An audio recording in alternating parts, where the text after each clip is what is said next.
승객 여러분 안녕하십니까? 미스터리 747 기장입니다. 오늘은 기괴하고 미스터리한 사건이 많은 일본에서도 손에 꼽히는 미제 사건에 대하여 이야기해드리겠습니다. 지금 이륙합니다. 1989년 2월 28일 후쿠시마현 다무라군 조용한 산간마을의 초등학교에서 근무하던 여교사 A씨는 수업을 마친 후 학교 옆에 있는 숙소로 향했습니다. 그리고 용변을 보기 위해 화장실에 들어갔고 무심코 변기 안을 들여다보았다가 그만 소스라치게 놀라게 됩니다. 그곳에 있을 이유가 전혀 없는 남성용 구두를 발견했기 때문이죠.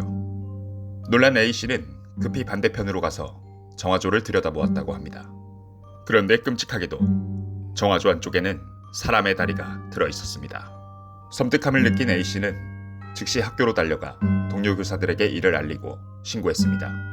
이윽고 신고를 받은 경찰과 마을의 자치 소방대원들이 출동했고 정화조 안에 남성의 시신이 있다는 것을 확인하고 발을 잡아당겨 시신을 꺼내려고 했지만 정화조가 너무 좁아서 꺼낼 수가 없었다고 하는데요. 결국 중장비를 동원해서 정화조를 부수고 나서야 시신을 꺼낼 수 있었습니다. 그렇게 꺼낸 시신은 너무나 이상한 모습을 하고 있었습니다. 구두를 한 짝만 신은 상태였으며 추운 날씨에도 불구하고 윗옷을 벗은 상태였고 옷은 돌돌 말아서 가슴에 꼭 안고 있었다고 합니다. 정확한 사인을 파악하기 위해 부검을 실시한 결과 무릎과 팔꿈치에 약간의 찰과상을 제외하고는 별다른 외상은 없었고 저체온증과 흉부순환장애로 사망에 이른 것으로 밝혀졌습니다. 이윽고 청년의 신원이 확인되었는데요. 사망한 청년은 교사 숙소에서 10분 정도 떨어진 마을에 살고 있는 26세의 칸노 나오유키였습니다. 도대체 왜 이 청년은 추운 겨울에 옷을 벗은 채로 비좁고 오물로 가득한 정화조 안에서 시신으로 발견된 걸까요? 경찰은 남성이 여교사의 화장실에 숨어서 무언가를 훔쳐보려고 정화조에 들어갔다가 정화조가 좁아서 빠져나오지 못하고 얼어 죽은 것이라고 결론을 내립니다. 하지만 이러한 경찰의 결론에 유가족과 마을 주민들은 강력하게 반발하며 재수사를 요구합니다. 그 이유는 청년의 나머지 구두 한 짝이 집 근처에서 발견됐다는 점과 생전의 모습들 때문인데요. 사망한 청년은 살아생전 감수성이 풍부하고 예의 바르며 마을 청년회의 오락부장을 맡을 정도로 활달해서 인기가 많았다고 합니다. 그래서 마을 주민들은 행사나 결혼식이 있으면 이 청년에게 사회를 자주 부탁했다고 합니다. 경찰의 결론과 마을 주민들의 주장을 종합해보면 예의 바르고 활달한 성격의 건실한 청년이 이상 성욕 때문에 엄청나게 추운 한겨울에 비좁고 더러운 정화조 속에 몰래 숨어 들어갔다가 빠져나오지 못하고 얼어 죽었다는 말이 됩니다. 네, 누가 봐도 이 사건은 이상한 점이 많았습니다. 결정적으로 이 청년의 발은 흙먼지와 오물이 묻지 않은 매우 깨끗한 상태였다고 합니다. 마치 누군가 머리부터 정화조로 집어넣은 것처럼 말이죠. 이러한 석연치 않은 정황들은 청년이 스스로 들어가 사망했다는 주장을 납득하기 어렵게 합니다.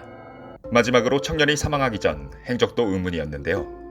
시신의 검안 결과 청년의 사망 시간은 시신 발견 이틀 전인 2월 26일 정도로 추정되었는데 경찰의 조사에 따르면 청년이 사망하기 전의 행적은 24일부터 불분명하다고 합니다. 23일에 회사 동료의 송별회를 마치고 24일 새벽 1시에 집으로 돌아왔고 24일 오전 10시에 아버지에게 누굴 좀 만나고 오겠습니다 라는 말을 남기고 사라졌는데 어디에 갈 것인지 누굴 만날 것인지 구체적으로 말했던 평소의 모습과는 사뭇 달랐다고 합니다. 사망 추정일인 26일까지 이틀간 행방불명인 셈인데요. 행방불명 중 도대체 무엇을 하고 있었던 것인지도 의문입니다. 경찰의 탐문 수색 결과 청년의 주변에 원한 관계라든지 충분한 범행 동기를 가진 자가 없어서 무엇 하나 뚜렷하게 밝혀내지 못한 채 사건은 종결되었습니다.